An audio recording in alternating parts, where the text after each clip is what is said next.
A Wizard of Earthsea. Chapter 1. Warriors in the Mist.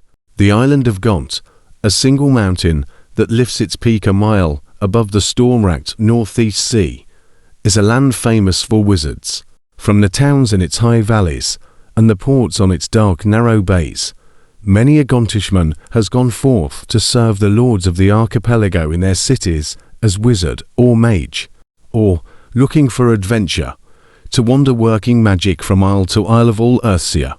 Of these, some say the greatest, and surely the greatest voyager, was the man called Sparrowhawk, who in his day became both Dragonlord and Archmage.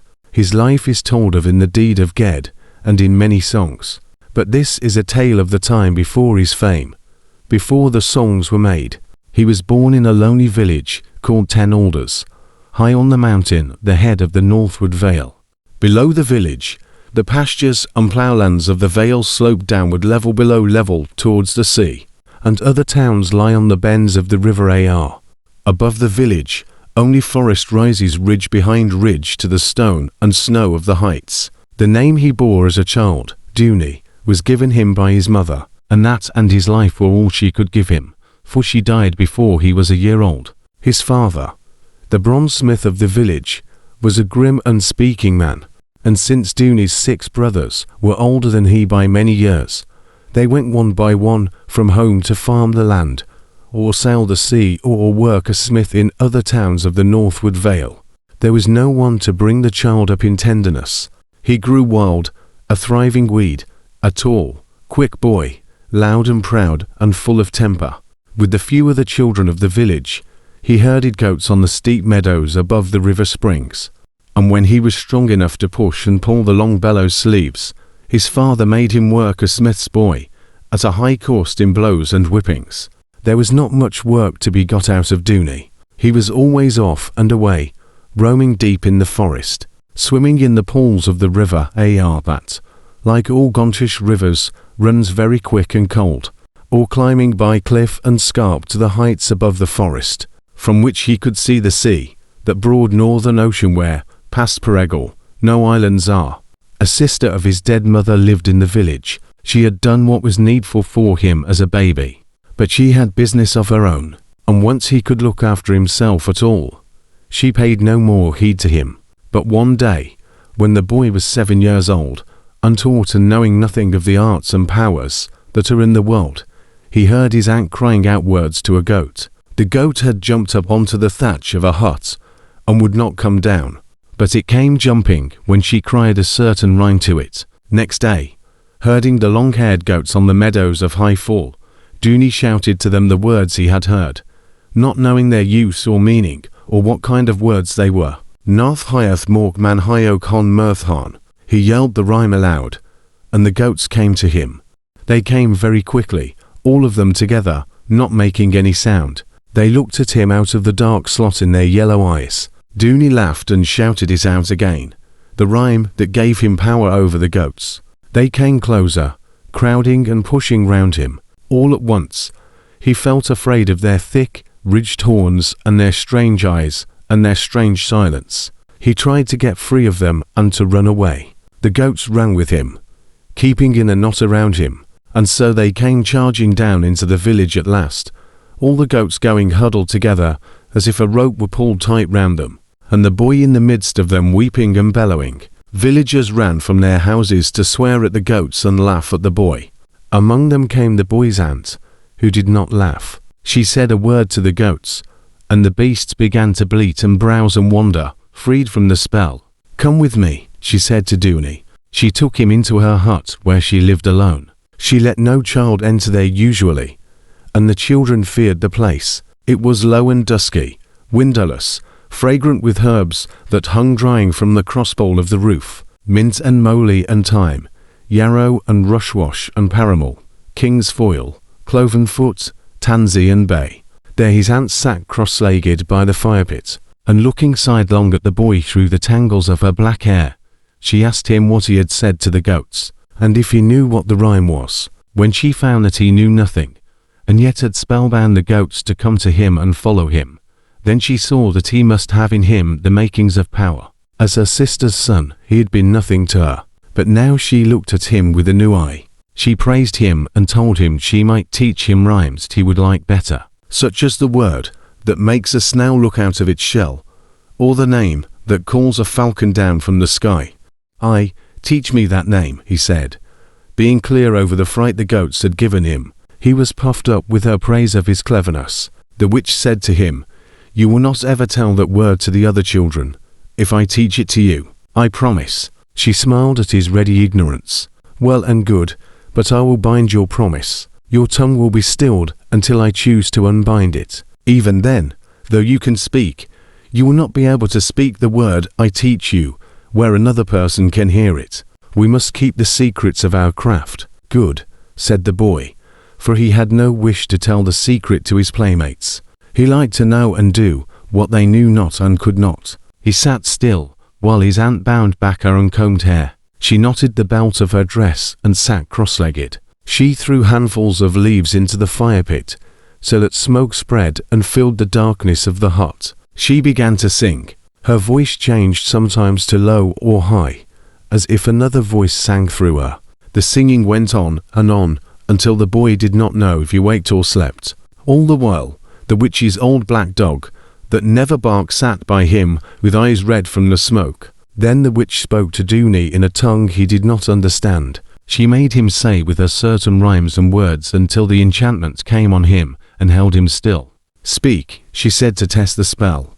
The boy could not speak, but he laughed.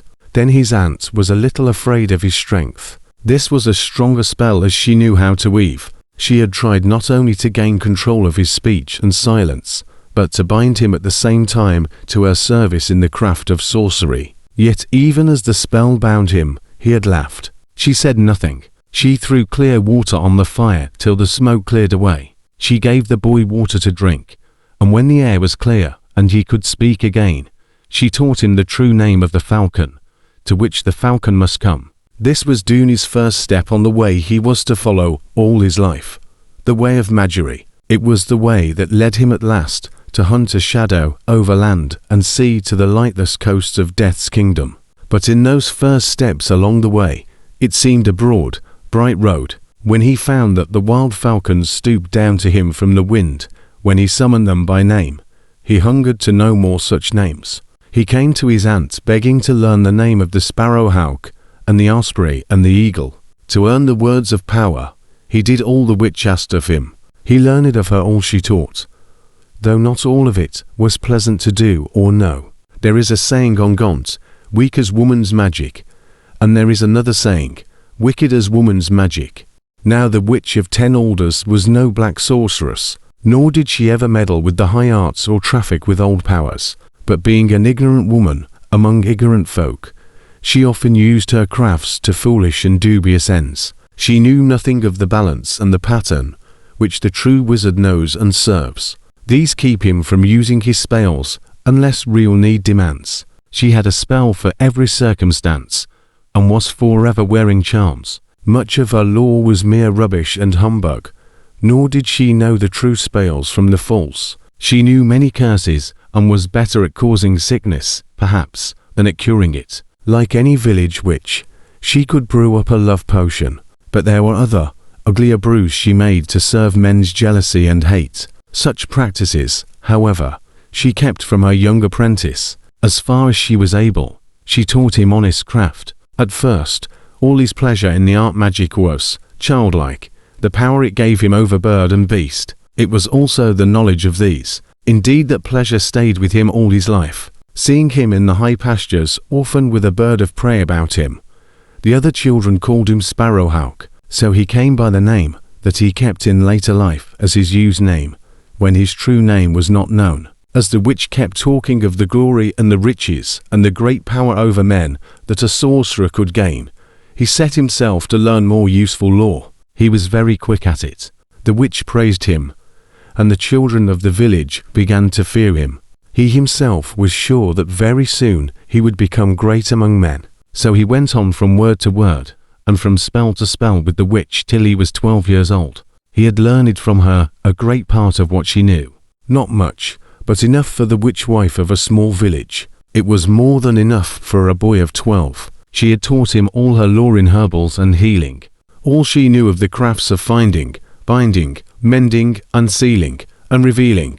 What she knew of chanters' tales and the great deeds she had sung him. All the words of the true speech that she had learned from the sorcerer that taught her, she taught again to Dooney. From weather workers and wandering jugglers who went from town to town of the Northwood Vale and the East Forest, he had learned various tricks and pleasantries. These included spells of illusion. It was with one of these light spells that he first proved the great power that was in him. In those days, the Kargad Empire was strong. Those are 4 great lands that lie between the northern and the eastern reaches: Karagoat, Ajuon, Haratar, Atnini. The tongue they speak, there is not like any spoken in the archipelago or the other reaches. They are a savage people, white-skinned, yellow-haired, and fierce.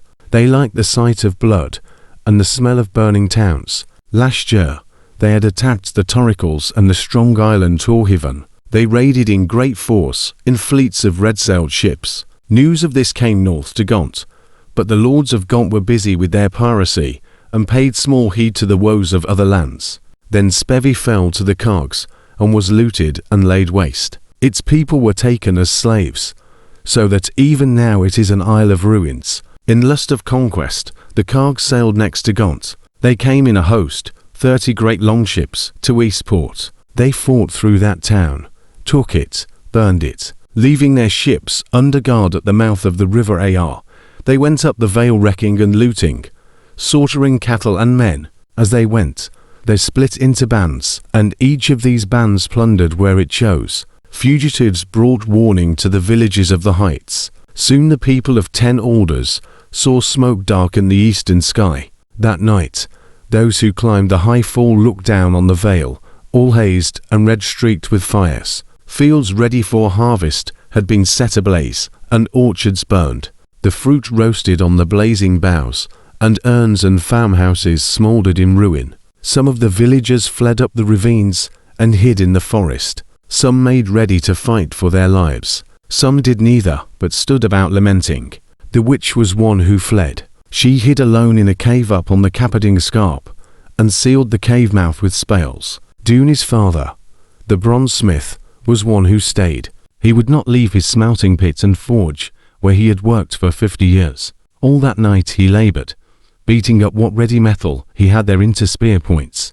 Others worked with him, binding these to the handles of hoes and rakes, there being no time to make sockets and shaft them properly. There had been no weapons in the village, but hunting bows and short knives. The mountain folk of Gaunt are not warlike. They are not famous for warriors, but goat thieves, sea pirates, and wizards. With sunrise came a thick white fog, as on many autumn mornings in the heights of the island.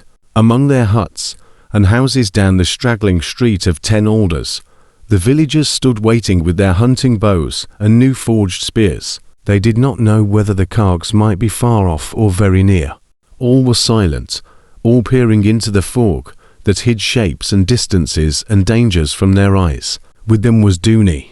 He had worked all night at the forge bellows, pushing and pulling the 2 long sleeves of goathide that fed the fire with a blast of air. Now his arms ached and trembled from that work, and he could not hold out the spear he had chosen. He did not see how he could fight or be of any good to himself or the villagers. It rankled at his heart that he should die, spitted on a Kargish lance, while still a boy, that he should go into the dark land without ever having known his own name, his true name as a man. He looked down at his thin arms, wet with cold fog dew, and raged at his weakness, for he knew his strength. There was power in him if he knew how to use it. He sought among all the spells he knew for some device that might give him and his companions an advantage, or at least a chance. But need alone is not enough to set power free. There must be knowledge. The fog was thinning now, under the heat of the sun that shone bare above on the peak or a bright sky. As the mists moved and parted in great drifts and smoky wisps, the villagers saw a band of warriors coming up the mountain. They were armoured with bronze helmets, greaves, breastplates of heavy leather, and shields of wood and bronze. They were armed with swords and the long Kargish lance. Winding up along the steep bank of the Ar, They came in a plumed, clanking, straggling line. They were near enough already that their white faces could be seen, and the words of their jargon heard as they shouted to one another. In this band of the invading horde, there were about 100 men, which is not many, but in the village were only 18 men and boys. Now Need called knowledge out. Dooney, seeing the fog blow and thin across the path before the cogs, saw a spell that might avail him. An old weather worker of the Vale, seeking to win the boy as prentice, had taught him several charms. One of these tricks was called fog weaving, a binding spell that gathers the mists together for a while in one place. With it, one skilled in illusion can shape the mist into fair ghostly seemings, which last a little and fade away. The boy had no such skill, but his intent was different, and he had the strength to turn the spell to his own ends. Rapidly and aloud, he named the places and the boundaries of the village. Then he spoke the fog-weaving charm, but in among its words, he enlaced the words of a spell of concealment. At last, he cried the word that set the magic going. Even as he did so, his father coming up behind him struck him hard on the side of the head, knocking him right down. Be still, fool. Keep your blattering mouth shut, and hide if you can't fight. Dooney got to his feet. He could hear the cogs, now at the end of the village, as near as the great yew tree by the tanner's yard. Their voices were clear, and the clink and creak of their harness and arms, but they could not be seen. The fog had closed and thickened all over the village, greying the light, blurring the world till a man could hardly see his own hands before him. I've hidden us all, Dooney said sullenly, for his head hurt from his father's blow. The working of the doubled incantation had drained his strength. I'll keep up this fog as long as I can. Get the others to lead them up to high fall. The smith stared at his son, who stood wraith-like in that weird, dank mist. It took him a minute to see Dooney's meaning, but when he did, he ran at once, noiselessly, knowing every fence and corner of the village, to find the others and tell them what to do. Now through the grey fog bloomed a blur of red, as the cogs set fire to the thatch of a house. Still, they did not come up into the village, but waited at the lower end till the mist should lift and lay bare their loot and prey. The tanner, whose house it was that burned, sent a couple of boys skipping right under the cogs' noses, taunting and yelling and vanishing again, smoke into smoke. Meantime, the older men, creeping behind fences and running from house to house, came close on the other side. They sent a volley of arrows and spears at the warriors, who stood all in a bunch. One cog fell writhing with a spear, still warm from its forging, right through his body. Others were arrow-bitten and all enraged. They charged forward, then to hew down their puny attackers, but they found only the fog about them, full of voices. They followed the voices, stabbing ahead into the mist with their great, plumed, blood-stained lances.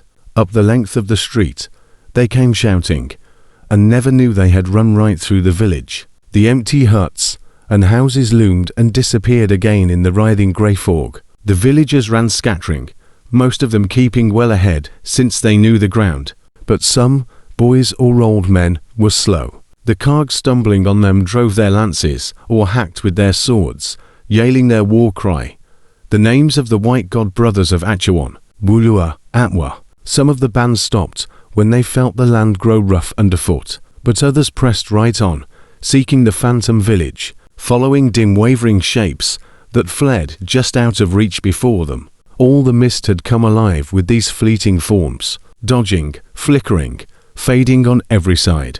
One group of the cogs chased the wraith straight to the high fall, the cliff's edge above the springs of Ar, and the shapes they pursued ran out onto the air and there vanished in a thinning of the mist, while the pursuers fell screaming through fog and sudden sunlight 100 feet sheer to the shallow pools among the rocks, and those that came behind and did not fall stood at the cliff's edge, listening. Now dread came into the cogs' hearts, and they began to seek one another, not the villagers, in the uncanny mist. They gathered on the hillside, and yet always there were wraiths and ghost shapes among them, and other shapes that ran and stabbed from behind with spear or knife and vanished again. The cogs began to run, all of them, downhill, stumbling, silent, until all at once they ran out from the grey blind mist, and saw the river and the ravines below the village all bare and bright in morning sunlight. Then they stopped, gathering together, and looked back. A wall of wavering, writhing grey lay blank across the path, hiding all that lay behind it. Out from it burst 2 or 3 stragglers, lunging and stumbling along, their long lances rocking on their shoulders. Not one carg looked back more than that once. All went down, in haste, away from the enchanted place. Farther down the northward vale, those warriors got their fill of fighting.